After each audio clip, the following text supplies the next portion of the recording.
नमो नमः। अभी आपने पूर्व पाठ के अंतर्गत यह समझा कि किस प्रकार से कला पिंड के आधार पर जातक के वर्ष, मास, पक्ष, दिन, ऋतु इत्यादि का निर्धारण किस प्रकार से किया जाता है।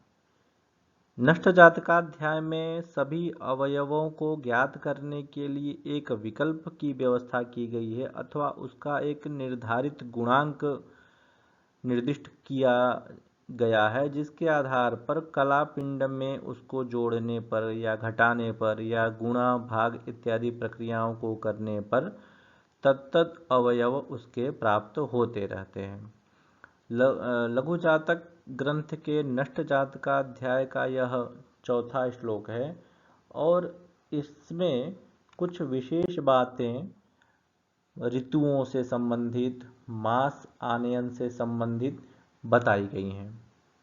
आप इस पाठ का यह श्लोक देखें। श्लोक इस प्रकार से है। विज्ञेया दशकेष्वब्दा ऋतुमासास्तथैव च अष्टकेष्वपि मासार्धं तिथयश्च तथा स्मृताः। इसका आप अन्वय देखें। दशकेषु अब्दा ऋतुमासाः तथैव च विज्ञेया अष्टकेषु अपि मासार्धं तिथयः च तथा स्मृताः। दशकेषु दश गुणितेषु अर्थात 10 से गुणा करने पर, अब्दाः वर्षाणि अर्थात वर्ष, ऋतु मासाः ऋतु और महीने, तथैव तेन प्रकारेण अर्थात उसी प्रकार से, जैसे अभी पहले वाले श्लोक में तीसरे श्लोक में जिस प्रकार से साधन किया उसी प्रकार से, च तथा विज्ञेया ज्ञातव्या अष्टकेषु अष्टकेषु अपि तथा मासार्धं पक्षः तिथयः तिथयः च तथा स्मृताः ज्ञातव्याः। यह हुई इसकी संस्कृत व्याख्या।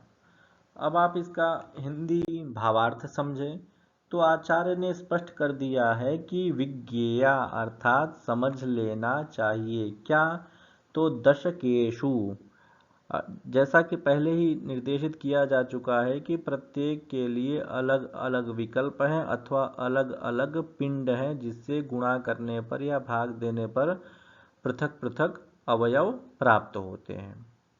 तो उसी क्रम में आचार्य वराहमिहिर कहते हैं कि वर्ष ज्ञात करने के लिए जो साधन है, जो कला पिंड पूर्व प्राप्त हुआ है, उसको 120 से भाग देने पर शेष जो होता है वह वर्ष होता है। अर्थात 50 यदि शेष हो तो 50 वर्ष जातक की आयु है, 20 शेष हो तो जातक की आयु 20 वर्ष है।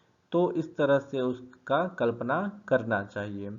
अर्थात प्राप्त कला पिंड मान जो आया हुआ है उसको 120 संख्या से भाग दे देंगे तो जातक के वर्ष हो जाता है। ठीक इसी प्रकार से जो प्राप्त कला पिंड है उसमें 6 से भाग देंगे तो जो शेष आएगा वह ऋतु हो जाती है, और प्राप्त कला पिंड में 12 से भाग देंगे तो शेष तुल्य मास हो जाता है। एक शेष बचे तो चैत्र मास, 2 शेष बचे तो वैशाख मास, ऐसे क्रम से मास हो जाते हैं। इसी प्रकार से वर्ष और ऋतु और मास का 10 गुणांक होता है, लेकिन पक्ष और तिथि का गुणांक 8 होता है। तो इसलिए प्राप्त कला पिंड में 8 से गुणा करके और 2 से भाग देंगे तो जो शेष बचेगा वह पक्ष होता है।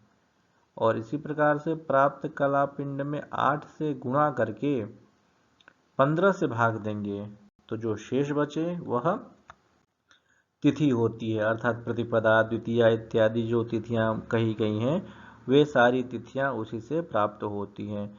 तो नष्ट जातकाध्याय अपने आप में थोड़ा सा कठिनतम अध्याय है और इसके द्वारा अज्ञात व्यक्ति के जन्म कुंडली इत्यादि का परिज्ञान बड़े ही कठिनता के साथ किया जाता है। तो यह नष्ट जातकाध्याय सबसे अंत में आचार्य वराह मिहिर द्वारा विरचित किया गया है, क्योंकि इसमें थोड़ी सी जटिलताएं दिखाई देती हैं।